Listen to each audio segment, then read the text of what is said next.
Hello and welcome to Mushtaq Kunnur Academy. Dear friends, ಇವತ್ತಿನ ವಿಡಿಯೋದಲ್ಲಿ ನಾನು ಅಪಾರ್ ಐ ಡಿ ಬಗ್ಗೆ ಮಾಹಿತಿ ಕೊಡಲಿಕ್ಕೆ ಇಷ್ಟಪಡ್ತೀನಿ. ಬನ್ನಿ, ಅಪಾರ್ ಐ ಡಿ ಅಂದ್ರೇನು? ಭಾಳಷ್ಟು ಜನ ಸ್ಟೂಡೆಂಟ್ಸಿಗೆ ಕನ್ಫ್ಯೂಷನ್ ಇದೆ. ಸರ್, ನಮ್ಮ ಹತ್ರ ಆಲ್ರೆಡಿ ಆಧಾರ್ ಕಾರ್ಡ್ ಇದೆ, ಮತ್ತು ನಾವು ಅಪಾರ್ ಐ ಡಿ ಯಾಕೆ ಮಾಡಬೇಕು ಅಂತ. ಈ ವಿಡಿಯೋದಲ್ಲಿ ನಾನು ಕಂಪ್ಲೀಟ್ ಇನ್ಫಾರ್ಮೇಷನ್ ಹೇಳ್ತಾ ಇದ್ದೀನಿ. ಅಪಾರ್ ಐ ಡಿ ಯಾಕೆ ಬೇಕು ಮತ್ತು ಆಧಾರ್ ಕಾರ್ಡ್ ಮತ್ತು ಅಪಾರ್ ಐ ಡಿದಲ್ಲಿ ಏನು ವ್ಯತ್ಯಾಸ ಇದೆ, ಕಂಪ್ಲೀಟ್ ಡೀಟೇಲ್ ಆಗಿ ನಾನು ಮುಸ್ತಾಕ್ ಕುನ್ನೂರ್ ಅಕಾಡೆಮಿ ಚಾನಲಲ್ಲಿ ನಾನು ಇದು ವಿಡಿಯೋದಲ್ಲಿ ಹೇಳ್ತಾ ಇದ್ದೀನಿ. ನೀವು ನಮ್ಮ ಚಾನಲ್ ಫಸ್ಟ್ ಟೈಮ್ ವಿಸಿಟ್ ಮಾಡಿದ್ದೀರಂದರೆ ನಮ್ಮ ಚಾನಲ್ ನಾನು ಸಬ್ಸ್ಕ್ರೈಬ್ ಮಾಡಿ ಮತ್ತು ಈ ವಿಡಿಯೋ ಲೈಕ್ ಮಾಡಿ, ಬೆಲ್ ಐಕಾನ್ ಪ್ರೆಸ್ ಮಾಡಿ, so that you can get continuous notification of jobs, diploma passing package and scholarship. ಬನ್ನಿ, ಈಗ ಅಪಾರ್ ಐ ಡಿ ಅಂದರೆ ಇದ್ರದ್ದು ಫುಲ್ ಫಾರ್ಮ್ ನಮ್ಗೆ ಗೊತ್ತಿದೆ. APAAR I D full form ಏನಂದರೆ APAAR I D automated permanent academic account registry ಅಂತ ಇದ್ರದ್ದು full form ಇದೆ. ಇದು ಆಧಾರ್ ನನಗೆ ಟೋಟಲ್ 12 ಡಿಜಿಟ್ ನಂಬರ್ ಬರುತ್ತೆ. ಆಧಾರದಲ್ಲಿ ಯಾವ ಥರ 12 ಡಿಜಿಟ್ ನಂಬರ್ ಬರುತ್ತಲ್ಲ, ಅದೇ ರೀತಿ ಇದರಲ್ಲಿ ಕೂಡ 12 ಡಿಜಿಟ್ ಬರುತ್ತೆ. ಈಗ ಡಿಪ್ಲೊಮಾ ಸ್ಟೂಡೆಂಟ್ಸ್ಗಳಿಗೆ ಅಥವಾ P U C, I T I, engineering students or any degree ಸ್ಟೂಡೆಂಟ್ಸ್ಗಳಿಗೆ ಏನು ಇದ್ರದ್ದು ಪ್ರಯೋಜನ ಆಗುತ್ತೆ? This is very important. ಯಾಕಂದರೆ ಈಗ ಗೌರ್ಮೆಂಟ್ಲಿಂದ ಒಂದು ಒಳ್ಳೆಯ ಡಿಸಿಷನ್ ತೊಗೊಂಡು ಇನಿಷಿಯೇಟಿವ್ ಕೂಡ ಸ್ಟಾರ್ಟ್ ಆಗಿದೆ. ಇದು ಸ್ಟೂಡೆಂಟ್ಸಿಗೆ ಡೆಫಿನೆಟ್ ಆಗಿ ಅನುಕೂಲ ಆಗುತ್ತೆ. ನಂಬರ್ 1, ಇದರಲ್ಲಿ ಶೈಕ್ಷಣಿಕ ದಾಖಲೆಗಳ ಡಿಜಿಟಲೀಕರಣ ಅಂದರೆ ಡಿಜಿಟಲೈಸೇಷನ್ ಆಫ್ ಆಲ್ ಡಾಕ್ಯುಮೆಂಟ್ಸ್.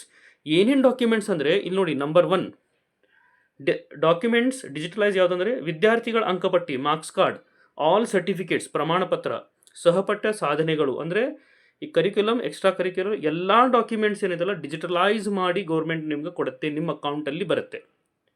ಈಗ ಯಾವ ಥರ ಡಿಜಿ ಲಾಕರಲ್ಲಿ ಎಲ್ಲ ನಿಮಗೆ ನಿಮ್ಮದು ಲೈಸನ್ಸು ಆಯಿತು, ಬೇರೆ ಕಾರ್ಡ್ಸ್ ಎಲ್ಲ ಏನು ಸಿಗ್ತವೆ, ಆಧಾರ್ ಕಾರ್ಡ್ ಆಯಿತು, ಅವೆಲ್ಲ ನಿಮಗೆ ಡಿಜಿಟಲೈಸ್ ಫಾರ್ಮಲ್ಲಿ ಏನು ಸಿಗುತ್ತೆ, ಅದೇ ರೀತಿ ಅಪಾರ್ ಐ ಡಿಯಲ್ಲಿ ನಿಮ್ಮದು marks card, certificates, extra curricular certificates ಎಲ್ಲ ಗೌರ್ಮೆಂಟ್ಲಿಂದ ಬರ್ತವೆ ಮುಂದೆಗೆ. ಅಷ್ಟೇ ಅಲ್ಲ, ಶೈಕ್ಷಣಿಕ ಕ್ರೆಡಿಟ್ಗಳ ಸಂಗ್ರಹಣೆ ಅಂದರೆ ಈಗ ನೀವು ಡಿಪ್ಲೊಮಾ ಓದ್ತಿದ್ರೆ, ನೀವು ಒಂದು ಫಸ್ಟ್ ಸೆಮಿಸ್ಟರ್ ಪಾಸ್ ಆದರೆ ಫಾರ್ ಎಕ್ಸಾಂಪಲ್ 22 ಕ್ರೆಡಿಟ್ ಅಂತ ತಿಳ್ಕೊಳ್ಳಿ. ಆ ಕ್ರೆಡಿಟ್ ನಿಮ್ದು ಏನಿತ್ತಲ್ಲ ನಿಮ್ಮ ಅಕೌಂಟಲ್ಲಿ ಜಮಾ ಆಗುತ್ತೆ. ಅದನ್ನು ನೆಕ್ಸ್ಟ್ ನಾವು ಅಂದರೆ ಟೋಟಲ್ ನೀವು ಮಾರ್ಕ್ಸ್ ಅಂತೂ ತಿಳ್ಕೊಬಹುದು, ಅಂದರೆ ನಿಮ್ಮದು ಅಕಾಡೆಮಿಕ್ ರೆಕಾರ್ಡ್ ಅಂತೂ ತಿಳ್ಕೊಬಹುದು. ಆ ಅಕಾಡೆಮಿಕ್ ರೆಕಾರ್ಡ್ ಅಂತ ಏನಾಗುತ್ತೆ ಅಂದರೆ ನೆಕ್ಸ್ಟ್ ನೀವು ಬೇರೆ ಕಾಲೇಜಿಗೆ ಟ್ರಾನ್ಸ್ಫರ್ ಆದಾಗ ಅವ್ರಿಗೆ ನಿಮ್ಮ ಅಕಾಡೆಮಿಕ್ ರೆಕಾರ್ಡ್ ಎಲ್ಲ ತಿಳಿದುಕೊಳ್ಳಲಿಕ್ಕೆ ಅನುಕೂಲ ಆಗುತ್ತೆ. ಅಷ್ಟೇ ಅಲ್ಲ, ಶೈಕ್ಷಣಿಕ ಚಲನೆಗಳ ಸುಲಭಗೊಳಿಸುವುದು ಅಂದರೆ ಒಂದು ಕಾಲೇಜ್ಲಿಂದ ಇನ್ನೊಂದು ಕಾಲೇಜಿಗೆ ನೀವು ಟ್ರಾನ್ಸ್ಫರ್ ಆದರೆ ನೀವು ಡಾಕ್ಯುಮೆಂಟ್ಸ್ ಏನಿದೆಯಲ್ಲ ಡಿಜಿಟಲೈಸ್ ಆಗಿ ಎಲ್ಲ ಟ್ರಾನ್ಸ್ಫರ್ ಆಗಿಬಿಡ್ತವೆ. ಇಲ್ಲಿ ನಾವು ನೋಡ್ಬೋದು, ಒಂದು ಸಂಸ್ಥೆಯಿಂದ ಮತ್ತೊಂದು ಸಂಸ್ಥೆಗಳು ವಿದ್ಯಾರ್ಥಿಗಳ ವರ್ಗಾವಣೆಯನ್ನು ಸುಲಭಗೊಳಿಸುತ್ತದೆ. ಶೈಕ್ಷಣಿಕ ದಾಖಲೆಗಳು ತ್ವರಿತ ಪರಿಶೀಲನೆಗಾಗಿ ಅವಕಾಶ ನೀಡುತ್ತದೆ. ಅಂದರೆ ಇಮಿಡಿಯೇಟ್ ವೆರಿಫಿಕೇಷನ್ ಮಾಡಿ ನಾವು ಟ್ರಾನ್ಸ್ಫರನ್ನು ಮಾಡಬಹುದು. ಯಾವಾಗ ಇದಾಗತ್ತಂದರೆ ನೀವು ಅಪಾರ್ ಐ ಡಿ ಮಾಡಿದಾಗೆ ಅಷ್ಟೇ ಇದಾಗುತ್ತೆ, ಅದರ್ವೈಸ್ ಇದು ಆಗೋದಿಲ್ಲ. ಅಷ್ಟೇ ಅಲ್ಲ, ಶಿಕ್ಷಣ ವ್ಯವಸ್ಥೆಯ ಲವಚಿಕತೆ ಅಂದರೆ ವಿದ್ಯಾರ್ಥಿಗಳು ತಮ್ಮ ಕಲಿಕೆ ಮಾರ್ಗವನ್ನು ಆಯ್ಕೆ ಮಾಡುವ ಸ್ವಾತಂತ್ರ್ಯ ಕೂಡ ಇಲ್ಲೇ ನೀಡುತ್ತದೆ. ಅಂದರೆ ಅಕಾಡೆಮಿಕ್ ಏನು ಅಚೀವ್ಮೆಂಟ್ಸ್ ಎಲ್ಲ ಇದ್ದರೆ ಅದು ಕೂಡ ಇಲ್ಲೇ ಡಿಜಿಟಲ್ ಫಾರ್ಮಲ್ಲಿ ಬರುತ್ತೆ. ಮತ್ತು ಯಾವುದು ಈಗ ಡಾಕ್ಯುಮೆಂಟ್ಸ್ ಡಿಜಿಟಲೈಸ್ಡ್ ಆಗೋದ್ರಿಂದ ಕಳುವಾಗುವ ಪಾಸಿಬಿಲಿಟಿ ಇರುವುದಿಲ್ಲ. ಮತ್ತು ಸರ್ಕಾರಿ ಸೌಲಭ್ಯಗಳು ಅಂದರೆ ಏನಂದರೆ ಸ್ಕಾಲರ್ಶಿಪ್ ಆಯಿತು, ಜಾಬದ್ದಾಯಿತು, ಜಾಬ್ ಪ್ಲೇಸ್ಮೆಂಟ್ಸ್ದಾಯಿತು, ಎಲ್ಲ ಡೀಟೇಲ್ಸ್ ಏನಿದೆಯಲ್ಲ ನಿಮ್ಮದು ಅಪಾರ್ ಐ ಡಿಲಿಂದ ಆಗುತ್ತೆ.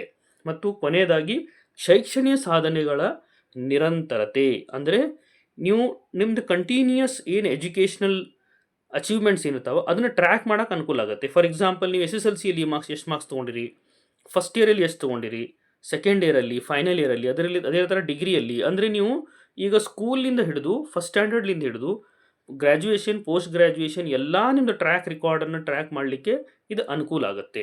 ಇವೆಲ್ಲ ಏನಿದೆಯಲ್ಲ ಡಿಪ್ಲೊಮಾ ವಿದ್ಯಾರ್ಥಿಗಳಿಗೆ ಆಗುವ ಅನುಕೂಲಗಳು ಅಪಾರ್ ಐ ಡಿಲಿಂದ. ಡಿಯರ್ ಫ್ರೆಂಡ್ಸ್, ನಿಮ್ಗೆ ಏನೇ ಡೌಟ್ ಇದ್ದರೂ ನಮ್ಮ ಕಮೆಂಟ್ ಬಾಕ್ಸಲ್ಲಿ ಹಾಕಿ ಕೇಳಿ, ನಾನು ಕಮೆಂಟ್ಸನ್ನು ನಿಮಗೆ ಆನ್ಸರ್ ಮಾಡ್ತೀನಿ. ಅಷ್ಟೇ ಅಲ್ಲ, ಈಗ ಬನ್ನಿ ಅಪಾರ್ ಐ ಡಿ ಮತ್ತು ಆಧಾರ್ಗೆ ಏನು ವ್ಯತ್ಯಾಸ. ಈಗ ನಮ್ಗೆ ಗೊತ್ತಿರೋಂಗ APAAR I D full form ಗೊತ್ತಿದೆ, ಆಟೋಮೇಟೆಡ್ ಪರ್ಮನೆಂಟ್ ಅಕಾಡೆಮಿಕ್ ರಿಜಿಸ್ಟ್ರಿ ಅಂತ. This is the full form of APAAR. ಅದೇ ರೀತಿ ಆಧಾರ್ ನಮ್ಮ ಫುಲ್ ಫಾರ್ಮ್ ಗೊತ್ತಿದೆ. ಅಪಾರ್ ಐ ಡಿ ಕೂಡ 12 ಡಿಜಿಟ್ ಇರುತ್ತೆ, ಆಧಾರು ಕೂಡ 12 ಡಿಜಿಟ್ ಇರುತ್ತೆ. ಅಷ್ಟೇ ಅಲ್ಲ, ಉದ್ದೇಶ ಏನಂದರೆ ಅಪಾರ್ ಐ ಡಿದು ವಿದ್ಯಾರ್ಥಿಗಳ ಶೈಕ್ಷಣಿಕ ದಾಖಲೆಯನ್ನು ಡಿಜಿಟಲ್ ರೂಪದಲ್ಲಿ ಸಂಗ್ರಹಿಸುವುದು. ಅಂದರೆ ಡಿಜಿಟಲೈಸ್ಡ್ ಫಾರ್ಮಲ್ಲಿ ಎಲ್ಲ ಡಾಕ್ಯುಮೆಂಟ್ಸನ್ನು ಸ್ಟೋರ್ ಮಾಡೋದು ಅಪಾರ್ ಐ ಡಿಯ ಉದ್ದೇಶ. ಈಗ ಆಧಾರ್ ಐ ಡಿ ನಮ್ಗೆ ಗೊತ್ತಿದೆ ಏನೇನೆಲ್ಲ ಲಾಭಗಳು ಅದ ಅಂತೆ. ಅಷ್ಟೇ ಅಲ್ಲ, ಶೈಕ್ಷಣಿಕ ಸಾಧನೆಗಳು, ಮಾರ್ಕ್ಸ್ ಕಾರ್ಡ್ ಆಯಿತು, ಸರ್ಟಿಫಿಕೇಟ್ಸ್ ಆಯಿತು, ಮತ್ತು ಎಕ್ಸ್ಟ್ರಾ ಕರಿಕ್ಯುಲರ್ ನಿಮ್ದು ಏನು ಅಚೀವ್ಮೆಂಟ್ಸ್ ಆಯಿತು, ಸ್ಕಾಲರ್ಶಿಪ್ ಸಲುವಾಗಿ ಆಯಿತು, ಜಾಬ್ ಪ್ಲೇಸ್ಮೆಂಟ್ ಸಲುವಾಗಿ ಆಯಿತು, ಅಕಾಡೆಮಿಕ್ ರೆಕಾರ್ಡನ್ನು ಟ್ರ್ಯಾಕ್ ಮಾಡಲಿಕ್ಕೆ ಆಯಿತು, ಇವೆಲ್ಲ ಪ್ರಯೋಜನ ಏನಿದೆಯಲ್ಲ ಅಪಾರ ಐ ಡಿಲಿಂದ ತೆಗೆದುಕೊಳ್ಳಬಹುದು ಅಂತ ಅವರ ಐ ಡಿಯಲ್ಲಿ ಅಂದರೆ ಅಫಿಷಿಯಲ್ ವೆಬ್ಸೈಟಲ್ಲಿ ಮಾಹಿತಿಯನ್ನು ಕೊಟ್ಟಿದ್ದಾರೆ. ನಿಮಗೆ ಇದ್ರ ಬಗ್ಗೆ ಮತ್ತೆ ಏನು ಡೌಟ್ ಇದ್ದಂದರೂ ನಮ್ಮ ಕಮೆಂಟ್ ಬಾಕ್ಸಲ್ಲಿ ಹಾಕಿ ಕೇಳಿ, ಕಮೆಂಟ್ ನಾನು ಆನ್ಸರ್ ಮಾಡ್ತೀನಿ. ಅಷ್ಟೇ ಅಲ್ಲ, ಯಾವ್ಯಾವ ಸ್ಟೂಡೆಂಟ್ಸ್ ಇನ್ನೂ ಅಪಾರ ಐ ಡಿ ಕ್ರಿಯೇಟ್ ಮಾಡ್ಕೊಂಡಿಲ್ಲ ಅವ್ರು ದಯವಿಟ್ಟು ಅಪಾರ ಐ ಡಿ ಕ್ರಿಯೇಟ್ ಮಾಡ್ಕೊಳ್ಳಿ. ಡೆಫಿನೆಟ್ ಆಗಿ ನಿಮ್ಮ ಫ್ಯೂಚರಲ್ಲಿ ಹೆಲ್ಪ್ ಆಗುತ್ತೆ. Thank you.